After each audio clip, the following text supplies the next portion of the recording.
සතිපට්ඨාන විවරණ නිවනට මඟ පෙන්වන සද්ධර්ම මණ්ඩපය.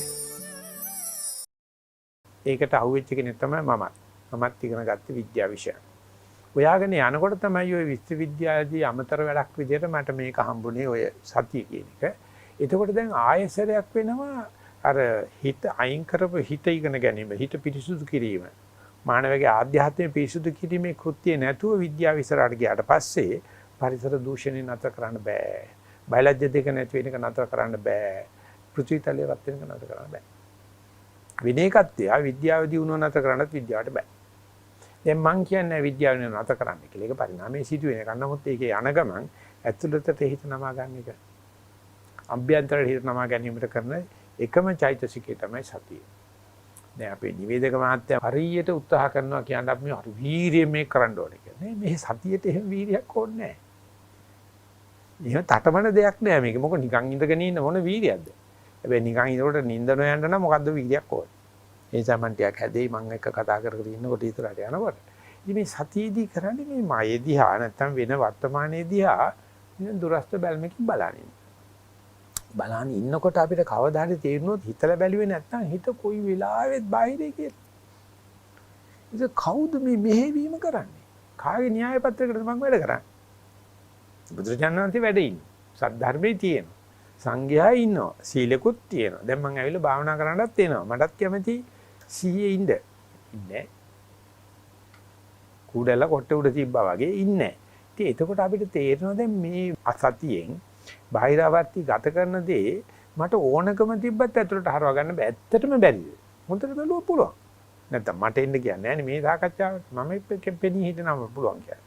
ඉතින් අන්න එතනදී මේ සතිය කරන මේ සත්‍යයේ විසුද්ධිය කියන කාරණාව තේරවාද අර්ථකථනය ගත්තොත් තේරවාදයේ අපේ තියෙන සතිපට්ඨාන භාවනා එහෙම නැත්නම් අපි ගත්තොත් විසුද්ධි මාර්ගය ගත්තොත් අර්ථකථනයේදී ඒ භාවනා කරන කෙනෙකුගේ පුරුෂයාගේ පෞරුෂත්වය හානි කරලයි මේක කරන්න හදන්නේ. පුරුෂයාට කියන්නේ උඹයි මේකේ ගැලවුම්කාරය උඹයි මේක කරන්න ඕනේ කවුරුවත් වෙන්නේ නැහැ කියන එක කියන්න බය කරලා තියෙනවා.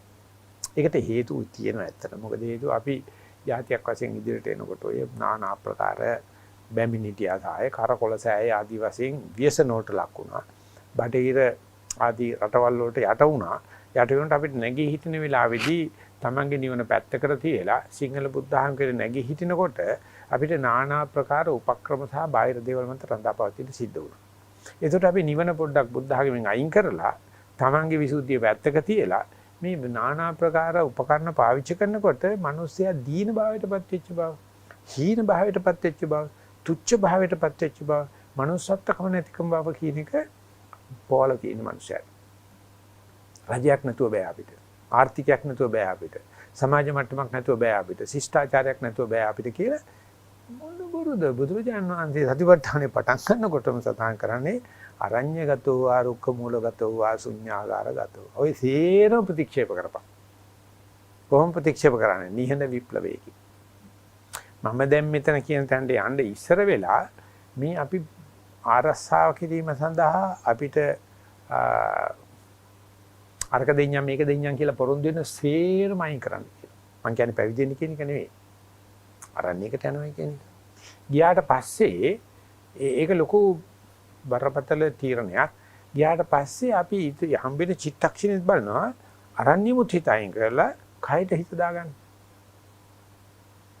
ඉතින් ඒක බුදුරජාණන්සේ බොහොම ලස්සනට සාධක සූත්‍රයක් වශයෙන් ගන්නවා නම් ඔය චූලසුඤ්ඤත සූත්‍රය සඳහන් කරලා තියෙනවා. බුදුරජාණන්සේගේ ආනන්ද හාමුදුරුවෝ අහනවා ඔබ වහන්සේ දවසක් මට මතකයි ඔබ වහන්සේගේ කිඹුල්වත්පුරේ නැත්තම් ශාක්‍ය ජනපදයේ ඉන්නකොට නිග්‍රෝධාරාමේ කියනවා මහා ආනන්ද මම මේ ශුන්්‍යති විහරණයෙන් ගත කරනවා ශුන්්‍යති විහරණයෙන් ගත කරනවා ස්වාමීන් වහන්සේ මට ඒක ඇහුණා හරියද මොකද්ද කියන්නේ කියලා. බුදුරජාණන් කියනවා මම එදත් එහෙම තමයි කියන්නේ අදත් එහෙම තමයි කියන්නේ. අනිත් ගානේ මොකද්ද මේ ශුන්්‍යති විහරණය කියන්නේ? එයි ආනන්ද අපි ඉන්නේ පූර්වාරාමේ. මේ ජේතවනාරාමයේ ඉස්සරහ පැත්තේ තියෙන මේ පෙරදිග තියෙන තැන දැන් මෙතන අපි ඉන්නකොට ආනන්ද අපි මේක අගය කරමින් දැන් මෙතන පූර්වාරාමේ ඉන්නවනම් විසාකා මහෝපාසිකාව පිළිගන්න බදන්නේ අපිට ගෙවල් දොරවල් තියෙන ප්‍රශ්න අදාළ වෙන්නේ නැහැනේ. හරක බාන ප්‍රශ්න අදාළ වෙන්නේ නැහැනේ. රත්තරන් මිනිමුතු ප්‍රශ්න අදාළ වෙන්නේ නැහැනේ. අපිට නිශ්චල චංචල දේපල අදාළ වෙන්නේ නැහැනේ. මොකද අපේ හිත මේ අරණ්‍ය වාසයට කැමති.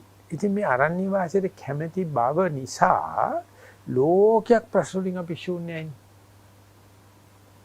ඊට පස්සේ හොඳ යනද ඔහොම ඉන්න වෙලාවක අපිට හිතුනොත් එහෙම මේ මුළු අරණ්‍ය පැත්තක තියලා කයර විතරක් හිත ගන්න. එතකොට මගේ හිතේ දැන් අපි කිව්ව පොඩ්ඩක් ඉස්සෙල්ලා. කයට හිත ගත්ත වෙලාවක බලන්න ලෝකයක් ප්‍රශ්නත් අපිට අදාළ නැහැ. මේ අපි ඉන්න පුංචි පරිශ්‍රය ආරම්භයේ ප්‍රශ්නෙත් අදාළ නැහැ. හැබැයි කයේ ප්‍රශ්න ටික තියෙනවා. මේ කය එක තැනක හිටින්න බෑ කොන්ද හරියට නෑ. මේ කයේ ප්‍රශ්න හොතීදී අපි පොඩ්ඩකට හිතමු කය ඔක්කොම තීදි හුස්මට ගියයි කියලා. එතකොට මොකද වෙන්නේ? කයේ තියෙන හතර මහා ධාතුන්ගෙන් වායෝ ධාතුවේ විතරයි අපිට ප්‍රශ්නයක් ඇති කරනවා. ප්‍රශ්න ඇති කරන්නේ ලෝකයක් ප්‍රශ්නත් නෑ. අරණ්‍යයක් ප්‍රශ්නත් නෑ. කයේ ප්‍රශ්නත් නෑ. ඉතින් මේ වායෝ ධාතුවේ ප්‍රශ්න ටික සාදරව බාර ගන්න. බාර ගත්තාම මේ මාර්ගයෙන් අර ප්‍රශ්න අයින් වෙනවනේ. දැන් මේ වායෝ ධාතුවෙන් එන දරතේ පරිලාය කරදරේ ලুকু වාසනාවකට සලකනවා. ඒකටම සතිය පිහිටව ගන්න. ඒකටම එළඹ සිටින්න. ඉන්නකොට හොඳට භාවනා කරපුවායි මේ පරිශුද්ධිය ඇති. ඒගොල්ලන් තේනවා ටික වේලාවක් යනකොට ඔය හුස්මත් එන්නේ අඩු වෙනවා. එතකොට ලෝකයක් ඉවරයි, අරණ්‍යයක් ඉවරයි, කයත් ඉවරයි, වායෝ ධාතුවත් අඩු වෙනවා කියන එක අද මේ වෙනකොට කරන්න පුළුවන් කියලා කියන්නේ බුදුබණී පණනේ. ඉතින් මේ ඒකායන මාර්ගයක් වශයෙන් තියෙන මේ සතියෙන් මෙතනදී දැන් මේක ප්‍රත්‍යක්ෂණය කරලා කරන්න පුළුවන් බවට මම පටන් ගන්න කාලයට වැඩිය අද පිරිසක් යෙදී ඉන්න බව මම දන්න බව ප්‍රකාශ කරමින් මම මේ ප්‍රශ්නෙට උත්තරේ හපේනවා. එහෙමයි.